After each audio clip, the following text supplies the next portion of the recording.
Warahmatullahi wabarakatuh. Bismillahirrahmanirrahim. Alhamdulillahirabbil alamin. Wa bihi nasta'inu ala umurid dunya waddin. Wassalatu wassalamu ala asyrafil anbiya'i wal mursalin Sayyidina Muhammadin wa ala alihi wa sahbihi ajma'in. Rabbi israh li sadri wa yassir li amri wahlul 'uqdatam min lisani yafqahu qawli. Rabbana iftah bainana wa baina qawmina bil haqqi wa anta khairul fatihin. Ma ba'd. Hadratul mukarramin, para alim ulama yang kami muliakan, para kiai, para bunyai, bapak-bapak yang hidup dan saudara-saudara sekalian yang berbahagia. Pertama-tama perkenankanlah saya menyampaikan rasa syukur kepada Allah Subhanahu wa taala di mana Allah mentakdirkan bisa ketemu dengan kalian semuanya. Setelah terlebih dahulu saya tadi bertemu dengan kader-kader muda NU, yaitu anak IPNU dan IPPNU di Yayasan Al-Kausar, Bapak dan saudara-saudara sekalian, juga dengan guru-guru di sana. Selanjutnya kita bertemu dengan hadirin. Alhamdulillah Bapak dan ibu sekalian, setelah dari sini saya akan bertemu dengan berguru nanti pada sekitar jam 1 atau jam 12. Jam 12 saya undangan. Kemudian setelah itu pada sekitar jam 4 saya bertemu dengan berbunuh juga dengan dan jam 8 malam atau kalau mungkin terlambat sampai jam 9 malam saya bertemu dengan para pengurus berbunuh dan para guru di masyarakat. Sebagaimana yang kita pahami bersama-sama bahwa Nahdlatul Ulama ini awal didirikan untuk membentengi paham Ahlus Sunnah wal Jamaah dan untuk kemerdekaan negara Republik Indonesia. Tentu sekarang paham untuk membentengi paham Ahlus Sunnah wal Jamaah itu harus berlanjut, tetapi merdeka sudah terwujud, sehingga kelangsungannya adalah bagaimana mengisi kemerdekaan ini, di mana kiprah-kiprah kita harus dominan. Bapak dan saudara-saudara sekalian, tidak boleh kita merasa berkecil hati karena kita hanya sebagai pengurus MUI. Mohon maaf, di awal berdirinya NU itu diawali dari tadinya Nahdlatul Ulama, kursus yang jumlah pesertanya sekitar 60-an orang. Walaupun kursus itu terus berganti, berperiode. Kebetulan ketuanya Kiai Haji Abdul Wahab Hasbullah. Berkembang dari Nahdlatul Wathon ini berdiri wathon yang lainnya termasuk Subhanul Wathon. Dan kemudian pada saat itu Bapak dan saudara-saudara sekalian, di Indonesia yang terdiri dari banyak pondok-pondok pesantren besar dan kiai-kiai yang alim-alim yang luar biasa, Bapak dan saudara sekalian, dikuyuk-kuyuk oleh paham lain.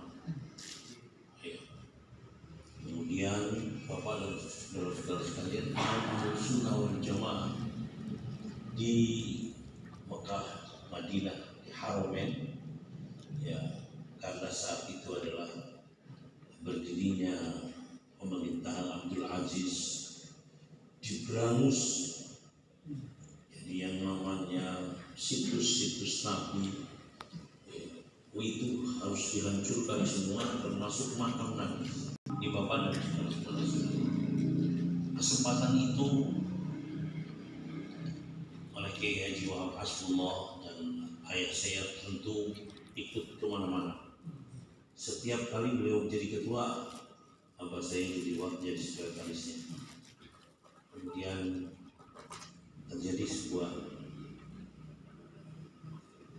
musyawarah antara Abah saya dengan Kiai Wahab Hasbullah, Kiai Abdul Wahab Hasbullah, untuk mengirim surat kepada seluruh kiai-kiai NU yang di Puyo-Puyo itu ya, di seluruh Pulau Jawa, Madura, dan sebagian Kalimantan. Bapak dan saudara-saudara sekalian, beliau berkonsep surat Kiai Wahab Hasbullah, menyampaikan konsepnya, Abah saya menuliskannya, dan kemudian Bapak dan saudara-saudara sekalian, ada koreksi dari Abah saya, Kiai, apa tidak dimasukkan di dalamnya Indonesia Merdeka, terperanjat Kiai Abdul Wahab Hasbullah. Tentu itu yang paling utama, kata beliau. Dan dibuatlah surat yang memberikan tentang, yang menyampaikan permasalahan tentang bagaimana keberadaan Wahabi di Saudi Arabia, ya, dan kemudian bagaimana perlunya Indonesia harus merdeka dan harus dengan tentu saja kekuatan jamiah para ulama. Dan tanpa keikutsertaan para ulama susah dibayangkan Indonesia bisa merdeka. Susah dibayangkan di sana sini terjadi patriotisme. Ini Bapak dan saudara-saudara sekalian. Akhirnya dikirimkanlah surat.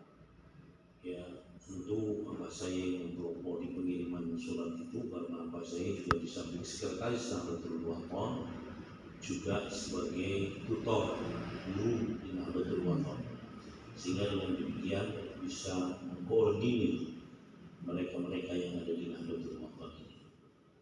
Nah, kemudian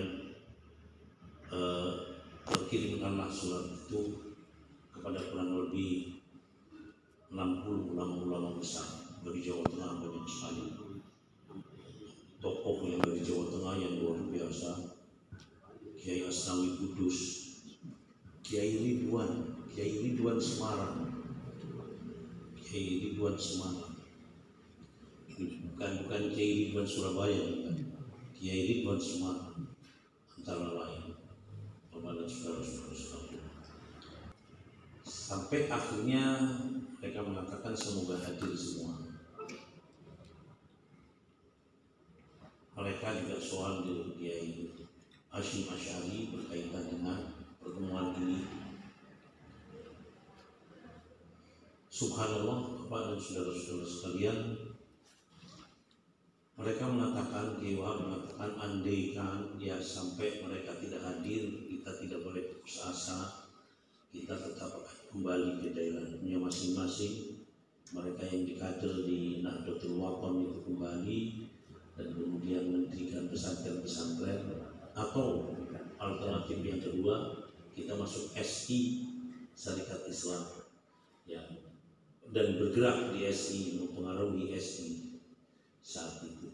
Tetapi alhamdulillah, fuhulul ulama besar hadir semua, dan kemudian Bapak dan saudara-saudara sekalian, kemudian mereka bermusyawarah.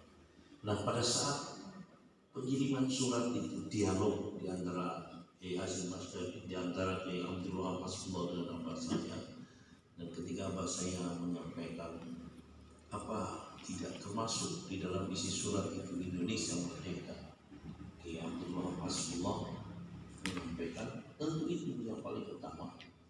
Abah saya menjawab lagi, apa hanya ini? Apa hanya dengan ini Indonesia merdeka? Kata Kiai Haji, jawabannya Kiai Abdul Wahab Hasbullah tidak dijawab dengan lisan, tetapi beliau mengambil korek api. Kemudian dinyalakan korek api ini kecil kan?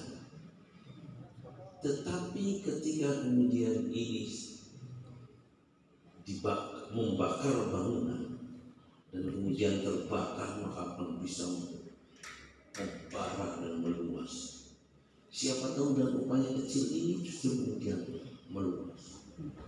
Ini Bapak dan saudara-saudara sekalian. Dan mohon maaf, sulit bisa dibayangkan Indonesia merdeka tanpa berdirinya Nahdlatul Ulama. Karena memang mereka-mereka yang anti penjajah pesantren, dan itu adalah Nahdlatul Ulama. Akhirnya kemudian datanglah para fuhul ulama, berjumlah kurang lebih 60 tadi. Jadi hampir semuanya hadir. Kemudian kepada saudara-saudara sekalian, akhirnya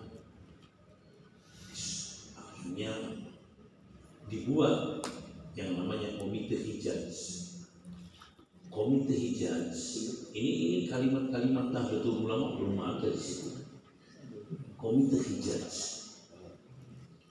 Nah, Komite Hijaz komite ini adalah panitia untuk dikirim ke Hijaz untuk menyampaikan tentang keberatan kita untuk adanya keinginan pemerintah Abdul Aziz memusnahkan situs-situs Nabi. Beberapa poin dikirim ke sana. Ketuanya Kiai Asnawi Kudus, ketua Komite Hijaz, walaupun kemudian pelaksanaan pemberangkatannya diganti oleh Kiai Hasbullah, Kiai Abdul Wahab Hasbullah. Ketika kemudian sudah selesai tersusun, pengurusan sudah selesai terbentuk, kemudian para hadirinnya menanyakan siapa pengirimnya, pengirim surat ini siapa, apa pengirim surat ini, cukup berkopkan istilahnya Komite Hijaz. Ya, tidak akan diterima oleh kerajaan, karena yang akan dihadapi adalah seorang raja. Akhirnya kemudian mereka sepakat, ya yang mengirim adalah Nahdlatul Ulama. Nahdlatul diambilkan dari Nahdlatul Ulama. Ulama karena yang hadir 60 ulama-ulama besar saat itu hadir, maka Bapak dan saudara-saudara sekalian disebutlah Nahdlatul Ulama. Diharapkan dengan dikirim oleh atas nama Nahdlatul Ulama, maka raja akan bisa memenuhi dan akhirnya juga bisa memenuhi. Dan antara lain bahwa makam Nabi Muhammad tidak jadi dihancurkan, walaupun yang lain-lainnya memang dihancurkannya. Nauzubillahi. Tapi ada beberapa poin yang tidak. Nah, Bapak dan saudara-saudara sekalian, oleh karena itu kita tidak boleh berkecil hati, walaupun kita berada di MWC. Namun ketika kita sudah membara semangatnya, maka bisa saja kemudian ini akan menjadi sebuah kebesaran yang luar biasa dan bisa jadi kemudian yang menjadi referensi dan acuan bagi tempat-tempat yang lain. Akan tetapi Bapak dan saudara-saudara sekalian, beberapa hal yang perlu menjadi penyadaran kita bersama-sama bahwa begini ini harus dipandang sebagai sebuah kenikmatan besar bagi kita. Kita punya sarana berjuang, yaitu mendirikan poliklinik lah, kemudian nanti rumah sakit lah. Ini adalah sarana perjuangan. Dalam Al-Quran disebutkan am hasibtum an tadkhulul jannata wa lam ya'lamillahu alladziina jaahadu minkum wa ya'lamus sabirin. Apakah kamu berbilang-bilang bahwa dirimu menganggap bahwa dirimu bisa masuk surga? Tidak bisa. Ya. Sementara Allah tidak memiliki catatan bahwa kamu ikut serta di dalam berjuang dan bersabar dalam berjuang. Kalau kamu memang ada dengan catatannya, ikut serta berjuang, termasuk kita di Nahdlatul Ulama, kita berjuang dan bersabar dalam menghadapi gejolaknya perjuangan, itulah mereka yang akan berhak untuk kemudian bisa masuk surga. Ini oleh karena itu kita harus bersabar dan harus memandang itu adalah sebuah kesempatan besar bagi kita memiliki objek perjuangan untuk kemudian kita sempurnakan, kita kembangkan, dan ini adalah merupakan sebuah kekuatan besar ketika kita menyadari ini kebutuhan kami, karena kami butuh oleh Allah dicatat sebagai para pejuang di jalan Allah, dan kemudian kami dengan demikian akan bisa memastikan diri bisa masuk surga. Ini bapak-bapak dan ibu sekalian. Nah, bapak dan saudara-saudara sekalian, kami menyarankan bahwa kita ini memang harus bersatu. Tidak boleh bercerai-berai, tidak boleh berbeda. Ya, kalau berbeda pendapat itu lumrah, tapi kemudian harus menyatu kembali bil ittihad yunalul murad. Dengan persatuan, apa yang dikehendaki itu akan bisa terwujud. Bapak-bapak dan saudara-saudara sekalian, perjuangan seperti panjenengan ini itu akan berhak mendapatkan pertolongan dari Allah. Amin. Karena perjuangan ini bukan perjuangan pribadi, tapi perjuangan jamaah. Yadullahi 'alal jamaah. Pertolongan Allah itu akan diberikan kepada jamaah, kepada kebersamaan. Tetapi jamaah al-muttakhidah, jamaah yang bisa bersatu. Ketika saya ditanyai banyak orang, Pak Kiai, sampai panjenengan itu cepat sekali membangun. Mohon maaf, saya pada tahun 2006 itu membangun sebuah lembaga pendidikan, membeli tanah 1 hektar di Angsur selama 2 tahun. Sendirian, tidak ada yang menyertai, sendirian. Akhirnya 2 tahun baru selesai, baru selesai terbayar memang sendirian. Tetapi bapak dan saudara-saudara sekalian, setelah itu cepat sekali. Sudah kurang lebih 100 hektar tanahnya. Selama 2 kilo, sepanjang 2 kilo nyambung dari perguruan tinggi sampai dengan pesantren. Yang rencana saya ke depan itu saya berikan International University. Kenapa sih kalau Mesir itu negara yang miskin, Mesir itu negara yang miskin. Kasihan sekali, ya Allah, kalau saya masuk ke pasar-pasar di Mesir seperti itu. Dan mohon maaf, karena kemiskinan lah menurut saya pernah membeli ish bakalan saya bukan ish yang di kota-kota yang di rumah makan, ish yang di pasar, ishnya orang-orang miskin. Memberikan uang 10 pon, mestinya harus kembali 5 pon. Sudah ishnya saya dapatkan, yang 5 ponnya disuruh kembali mana susutnya, tidak mau kembalikan, saking karena miskin. Seperti itu, kadal fakra yakuna kufran muslim. Tetapi Mesir punya Al-Azhar, memberi beasiswa kemana-mana ke seluruh dunia, ribuan beasiswa. Indonesia saja berapa sebagainya. Dan di Mesir itu subhanallah, kita boleh berangkat tanpa beasiswa, tapi di sana mencari beasiswa gampang sekali. Dari Indonesia saja ribuan, bisa sampai 3.000 dari Indonesia setiap tahunnya.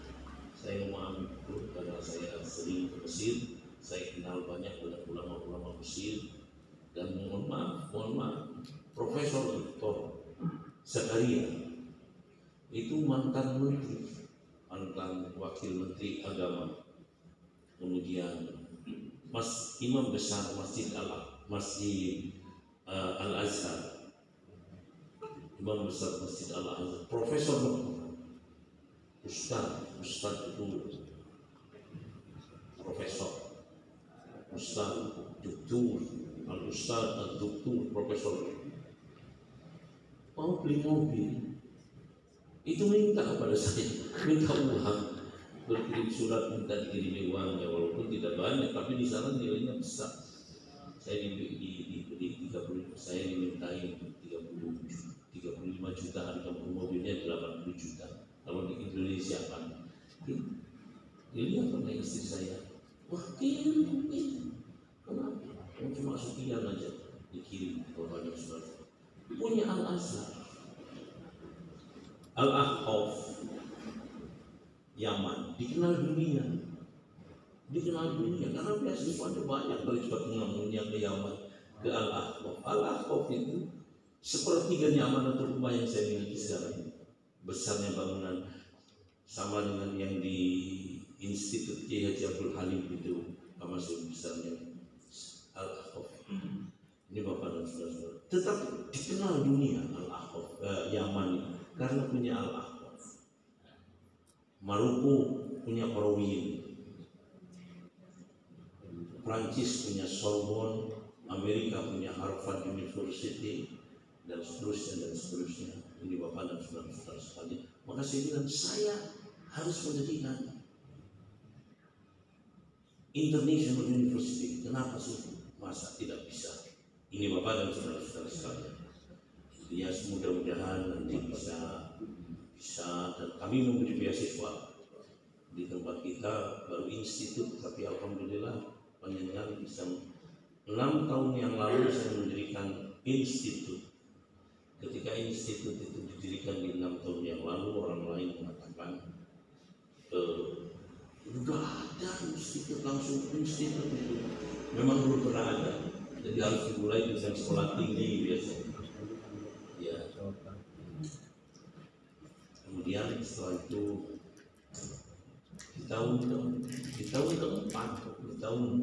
keempat lulus. 2 tahun kemudian saya mendirikan di tahun ketiga saya mendirikan S2. Tidak bisa. S2 itu tidak bisa. S2 itu berdiri kalau sudah tahun kelima setelah meluluskan juga S1. Tapi bisa. Anehnya kenapa bisa? Dan kemudian Bapak dan saudara-saudara sekalian di tahun ke-6-nya kita mendirikan S3. Bisa ada saja jalan. Ini Bapak-bapak dan Ibu. Oleh karena itu, menurut hemat saya, monggo tadi saya mendengar di sana sekarang kita menyempurnakan poliklinik. Tapi suatu saat kita harus bagaimana secepatnya mendirikan rumah sakit. Ya, karena mohon maaf, dalam hadis disebutkan innallaha yuhibbu ma'aliyal umuri wa yakrahu safsafaha. Allah senang sekali dengan luhurnya urusan-urusan, tingginya cita-cita, dan Allah tidak senang kepada mereka yang rendah urusan-urusannya, rendah pula cita-citanya. Saya ketika menyampaikan cita-cita saya dulu, orang Kristen, karena saya awalnya dari Surabaya, dikatakan Petra. Kedengaran saya menyampaikan cita-cita ke depan, amin penyembelihan. Kepala desa memberi sambutan, saya menyampaikan pemikiran saya. Kepala desa memberikan sambutan, memenuhi penuh cita-cita ini. Orangnya baik, tapi yang memang melihat begitu. Tetapi itulah saya sendiri bercita-cita depan. Tetapi setelah saya mendapatkan referensi innallaha yuhibbul ma'aliyal umuri wa yakrahu safsafa. Kenapa? Nah ini alhamdulillah sekarang tanah yang 2 kilo itu sekitar 60 hektar yang 2 kilonya, karena 2 kilo lebarnya 300 meter, panjangnya 2 kilo di atas perbukitan itu sudah kebeli semua. Ya di samping yang lain-lainnya sampai lebih dari 100 hektar. Untuk rumah sakit 5 hektar di pinggir jalan besar saya beli.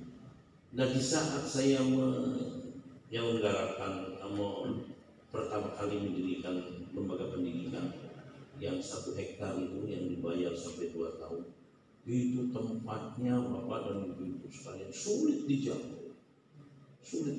Jalan yang menuju ke sana cuma 2 meter. Kalau sudah kita berjalan naik mobil, kemudian di depan kita ada mobil lain, ya sudah harus sabar aja. Pasti tidak bisa nyalip pasti.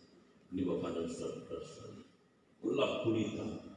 Tapi sekarang dalam waktu sekitar 15 tahun sudah menjadi tawon, sudah menjadi kota kecil.